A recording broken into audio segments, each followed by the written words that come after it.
मला दुसरं एक हॉस्पिटलमध्ये मी दाखवलं होतं.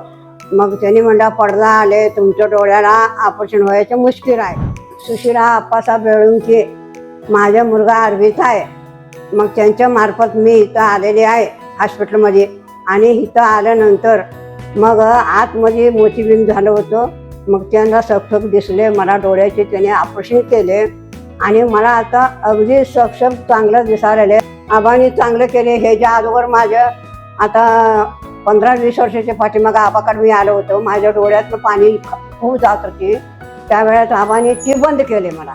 हा दवाखान्यात एकटा दुखटा आलं तर सुद्धा सोयी चांगला आहे. खालच्या वर्गापासून सरपर्यंत डॉक्टरपर्यंत चांगलं सोयी करते ती आम्हाला. एवढंच माझं सांगणं उद्देश आहे. आणि कोण पण येऊन इथं करावं, ऑपरेशन करावं, जावावं, सगळी सोय चांगलं आहे.